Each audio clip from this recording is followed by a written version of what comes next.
एक छोटे से गांव में दो बहनें रहती थीं। एक का नाम था कुमुद और दूसरी का नाम था सीमा। कुमुद बड़ी थी और सीमा छोटी। कुमुद का पति एक खेती बाड़ी करने वाला व्यक्ति था जो कठिन मेहनत करता था, लेकिन उसकी आमदनी बहुत कम थी। इसके विपरीत सीमा का पति एक व्यापारी था जो अच्छे पैसे कमाता था। कुमुद और सीमा का स्वभाव बहुत अलग था और यही भेद उनके रिश्ते में अक्सर तकरार का कारण बनता था। कुमुद अपनी छोटी बहन सीमा से बहुत जलती थी क्योंकि सीमा का जीवन आरामदायक और सुखी था। कुमुद को हमेशा यह ख्वाहिश थी कि उसके पास भी वह सुख सुविधाएं हों जो सीमा के पास थी।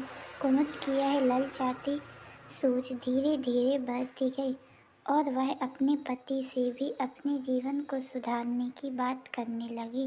लेकिन कुमुद का पति साधारण आदमी था, इसलिए वह अपनी पत्नी की इच्छाओं को पूरा नहीं कर पाता था।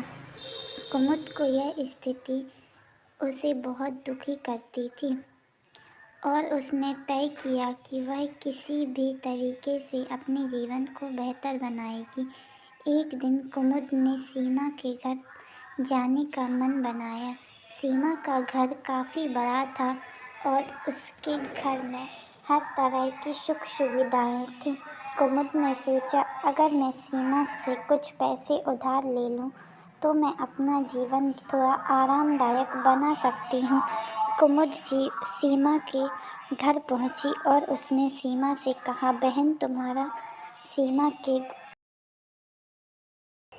बहन, तुम्हारा जीवन बहुत अच्छा चल रहा है और तुम्हारे पास सब कुछ है। मुझे भी अपना जीवन कुछ बेहतर बनाना है। क्या तुम मुझे कुछ पैसे उधार दे सकती हो?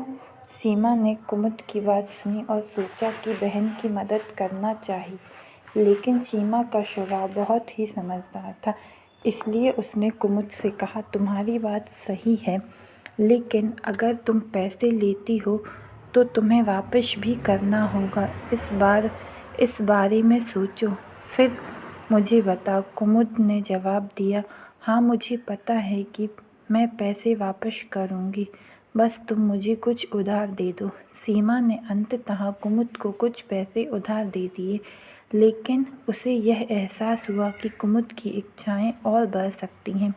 अब कुमुद की ललचाई सोच और भी बढ़ गई थी। उसने सोचा, अगर मैं सीमा से और पैसे उधार ले लूं तो मैं अपनी स्थिति में और भी बेहतर बना सकती हूँ।